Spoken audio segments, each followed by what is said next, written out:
शांती चौक येथील लिंगायत स्मशानभूमीची देखभाल सिद्धेश्वर देवस्थानकडे सोपवण्याच्या निर्णयावरून आमदार विजयकुमार देशमुख गटाच्या नगरसेवकांनी तीव्र नाराजी व्यक्त करत सभात्याग केली।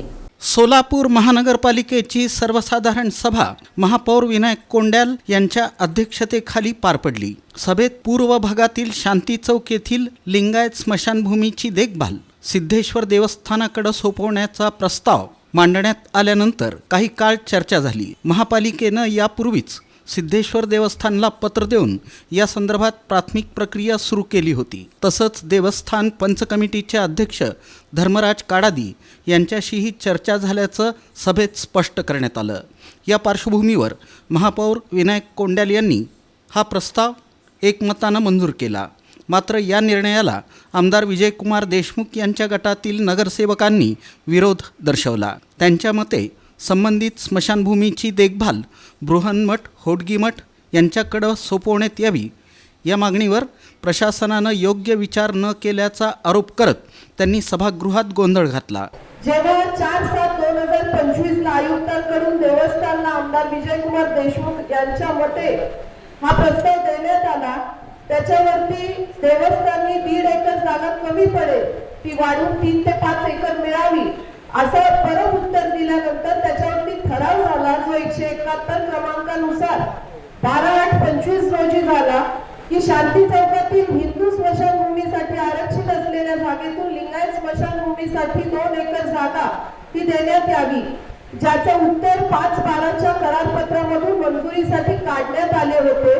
त्यानुसार जर सिद्धेश्वर देवस्थान यांचा अनुभव या स्मशानभूमीच्या चालवण्यामध्ये अनुभव आहे तर त्यांना हे सोयीस्कर असेल, जेणेकरून याचा अर्थ असा होत नाही की होडगी मठाला न देण्यात यावा हा कुठल्याही लिंगायत बांधवाचा विषय नाही, विचार नाही। या उलट सोलापूरच्या विजापूर रोड सैफूल या सर्व परिसरात 5-5 एकरची लिंगायत स्मशानभूमी अपेक्षित आहे। योग्य असा निर्णय करून सिद्धेश्वर देवस्थान आता हे चालू शकतो आणि त्यांना अपेक्षित अशी सोय दिल्यास ते करण्यास तयारी आहेत। योग्य तो निर्णय द्यावा अशी महापौरांकडून अपेक्षा आहे। आयुक्तांनी प्रस्ताव पाठवला। लिंगायत समाजाच्या स्मशानभूमीचा विषय आहे, तुम्ही विषय राजकारणाकडे घेऊन चालला। माझी आपल्याला विनंती आहे, माझी आपल्याला विनंती आहे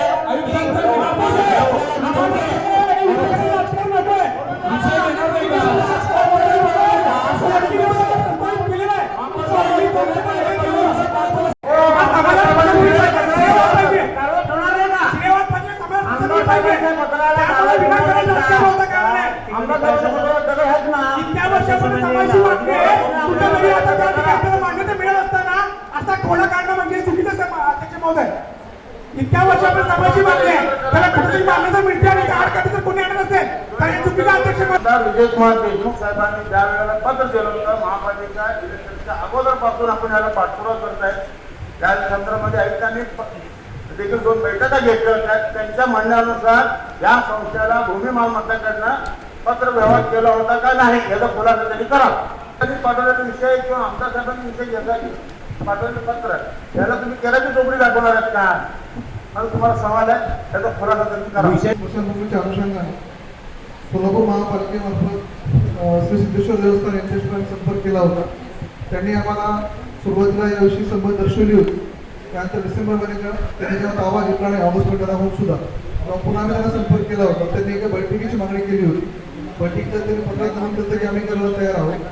त्यानंतर बैठक झाली। बैठकीच्या वेळेला सुद्धा सन्माननीय महोदयांच्या समोर चर्चा झाली आहे। त्यानंतर इलेक्शन विषय परत थांबला। इलेक्शन नंतर सुद्धा आम्ही या विषयामध्ये परत एकदा सिद्धेश्वर देवस्थानचे जे अध्यक्ष आहेत त्यांना बोलावून घेतलं होतं, त्यांच्याशी आमची चर्चा झाली होती आणि मग ते 2 दिवसात चर्चा करून सांगतो असं आपण बोलले होते। त्यांच्याकडून आम्हाला कुठलाही निरोप न आल्या कारणामुळे आम्ही ती प्रस्ताव दाखल केला। यानंतर नगरसेवक शिवानंद पाटील, किरण देशमुख, अनंत जाधव, अमर पुदाले, गौतम कसबे, विनायक विटकर, राजकुमार पाटील आणि प्रवीण दर्गो पाटील आदी सदस्यांनी सभात्याग करत सभागृहातून काढता पाय घेतला। या घटनेमुळं काही काळ सभागृहात तणावपूर्ण वातावरण निर्माण झालं। तथापि महापौर विनायक कोंड्याल यांनी परिस्थिती नियंत्रणात ठेवत कामकाज पुढं सुरू ठेवलं। महानगरपालिकेच्या इलेक्शन होण्यापूर्वीपासून आमदार विजयकुमार देशमुख यांनी लिंगायत स्मशानभूमीसाठी आणि त्यामध्ये अशी कुठली म्हणले नव्हते. जर होटकी मठाला काढायला साहेब जर करत नसेल तर होटकी मठ सक्षम आहे असं त्यावेळेस 5व्या महिन्यातनं पत्र आमदार देशमुखांचा. त्यानंतर त्या कमिटीला बोलवण्यात आला होता, संबंधित कमिटीला बोलवले, आमदार साहेबांना बोलवले आणि अटी व शर्ती मान्य करण्यासाठी होटकी मठाकडनं पत्र मागितली होती. त्या पत्रा अनुषंगाने आम्ही देखील संस्थेने मान्यता दिली की आम्ही स्वखर्चाने किंवा जे काय फंडामेंटल अगोदर जे कुठल्या काय मूलभूत गरजा आहेत त्या देखील संस्थेने सक्षमपणे आम्ही करण्यात तयार आहे. म्हणून ही करत असताना सन्मान्य 12 तारखेला आम्ही उपायुक्तांना विचारलं गेलं की आम्ही मग तुम्ही भूमी मालमत्ताकडनं ज्या वेळेला नोटीस काढली होती धर्मराज खाडादी यांना की आपण वारंवार आपल्याला कळवण्यात आल्यावर बी आपण पत्रावर न करता आपण उत्तर दिलं नाही. न दिल्यामुळे आम्ही संस्थांनी पुढाकार घेऊन ही मागणी केलेली आहे.